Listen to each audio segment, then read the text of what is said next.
Have you ever met a man who never flinched when challenged, never softened his voice just to fit in, and never apologized for who he was, even when it made him unpopular? Think back. How many men like that have you actually encountered in your life? Chances are, the answer is very few. In a world obsessed with comfort, likability, and endless approval, the man who refuses to apologize for his essence is almost a legend.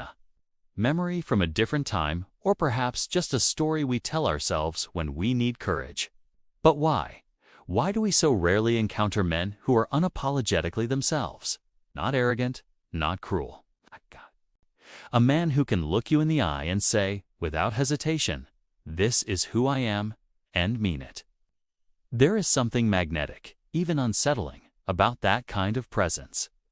It feels rare, because, honestly, it is. Today, the landscape is filled with men who second-guess every word, dilute their opinions, and play roles for acceptance. It isn't just about manners or basic respect. It's something deeper, subtle, persistent pressure to self-edit, to play small, to never stand too firmly in your truth. Most men, consciously or not, have learned to apologize for their intensity, their ambition, their quietness, or even their dreams, in order to avoid making others uncomfortable. We see it in conversations where honesty is replaced by politeness, in relationships where men bite their tongues rather than risk conflict, in workplaces where conformity is the silent expectation. We see it in the way men apologize, not just for mistakes, but for their very personalities, their preferences, boundaries, and sometimes even their presence. Ask yourself, when was the last time you saw a man refuse to apologize for wanting more out of life? For choosing solitude over shallow company, for setting a boundary, or walking away from a situation that insulted his integrity? These moments are so rare that when they do happen, they're often called selfish or stubborn. But deep down, everyone recognizes the power in them. What happened to these men? Did they disappear? Or did the world simply become too uncomfortable to make space for them? Are they hiding, waiting for a culture that welcomes truth over compliance, substance over style? If you've ever felt the ache of betraying your own voice just to keep the peace, or if you admired someone who refuses to do so, this story is for you. It's about what we lose when men apologize for their existence, and what the world gains when they stop. It's about the rare, unforgettable energy of a man who knows himself and refuses to dilute his presence for anyone. So let's search together. Where are all the men who never apologize for being themselves? And what does it mean for all of us to reclaim that strength? To understand the disappearance of unapologetically authentic men, we have to dig beneath the surface of social life to the invisible forces that shape who we become. From a young age, boys receive powerful messages. Fit in, don't rock the boat, don't be too much, don't be too different. They're taught, subtly and overtly, to make themselves smaller to accommodate others' comfort. Over time, self-censorship becomes second nature. It's no wonder so many men lose sight of their truest selves before they ever reach adulthood. This isn't just a personal struggle, it's a philosophical and cultural one. The philosopher Friedrich Nietzsche once wrote, "The individual has always had to struggle to keep from being overwhelmed by the tribe. That's the root of the crisis. To remain true to yourself. To resist the gravity of conformity requires both awareness and courage. Yet our culture rewards those who bend, who blend, who prioritize likability over authenticity. The result, generations of men who have learned to apologize not for their mistakes, but for their very essence." Psychologist Carl Jung called this the persona, the mask we wear to survive in society. It helps us adapt, but it also becomes a prison. When the persona hardens, a man forgets the sound of his own voice. He becomes an echo of what the world wants rather than an embodiment of who he truly is. This is not just sad, it is soul-destroying. The cost of apologizing for one's existence is high. It leads to quiet resentment, to relationships built on performance instead of presence, to a life where every action is weighed against the imagined judgment of others. Most men are taught to seek external approval at the expense of internal alignment. When conflict arises, they're more likely to question themselves than to defend their truth. The more they apologize for being different, the more invisible they become. Even the bravest among us feel the pull. Every time a man dares to speak an unpopular truth, pursue a non-traditional dream, or set a boundary, he risks ridicule or rejection. The message is clear. Don't make waves. Be easy to like.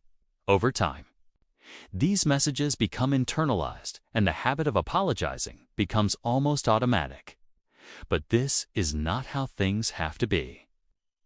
If history teaches us anything, it's that the world's greatest changemakers were never apologetic for their presence or their passion.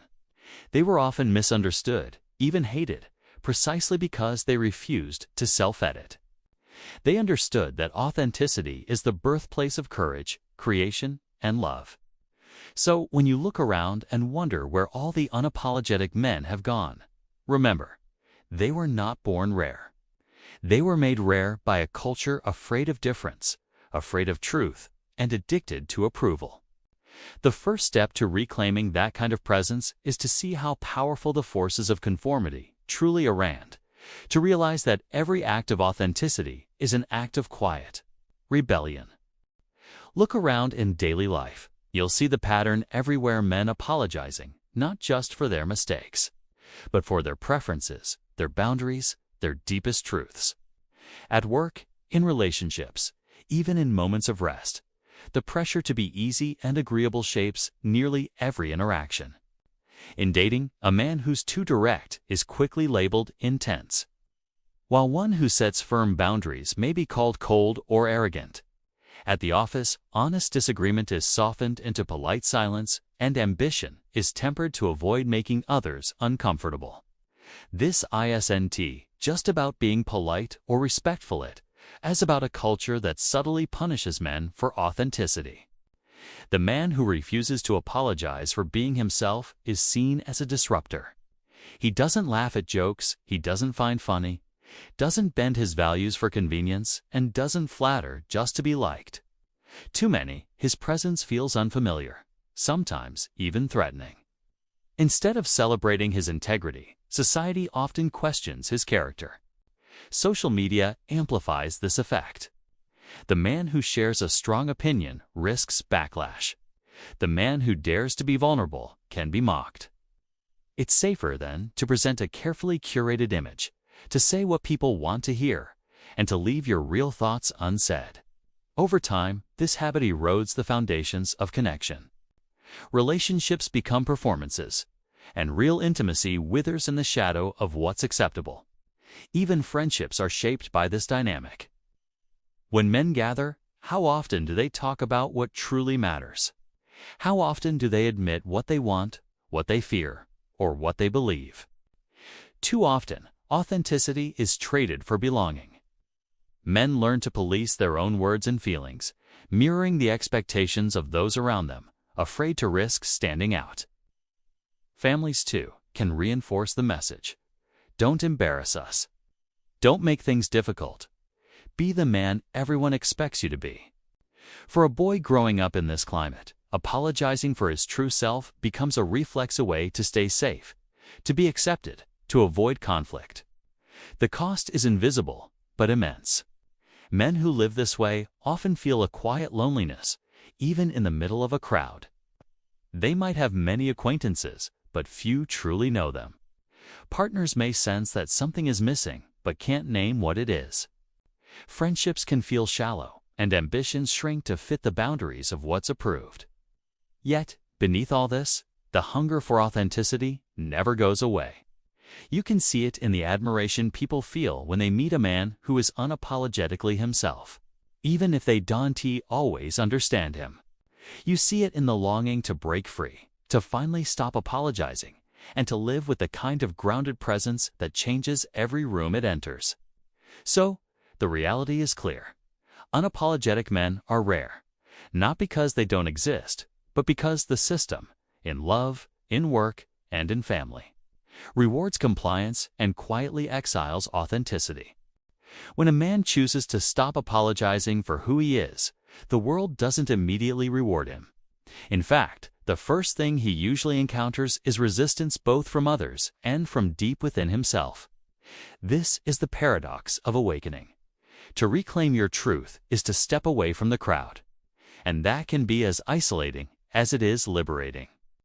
The inner conflict begins with doubt, after years, sometimes decades of self-censoring and blending in. A man may wonder if he's being selfish or reckless for living so honestly.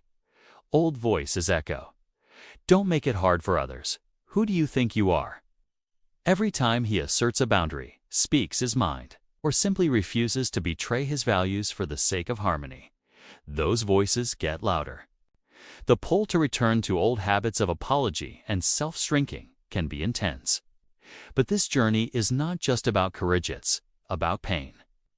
Awakening to your real self means losing the false comfort of being universally liked. People who once praised you for being easygoing may suddenly call you difficult or aloof. Colleagues might distance themselves. Friends may feel threatened or confused. Even loved ones can misinterpret authenticity as coldness or arrogance. This is the price.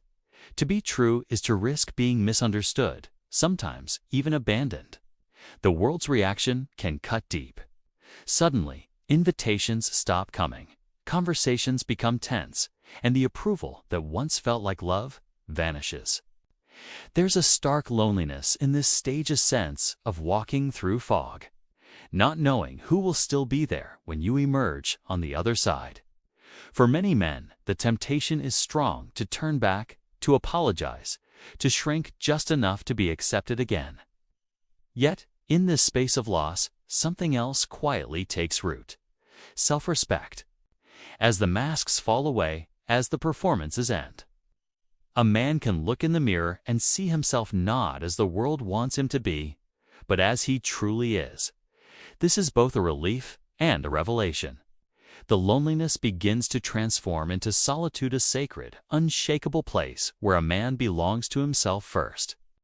Yes, the cost of awakening is real. Lost friendships, strained relationships, the ache of being misread. But there's a quiet power in staying the course.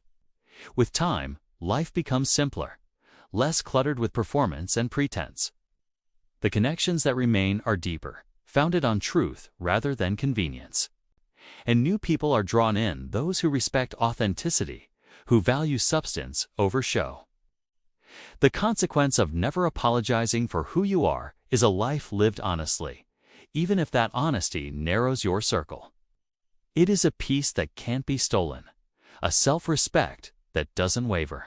And for those who dare, it is the beginning of true freedom, the kind that no approval, applause, or acceptance from others can ever replace.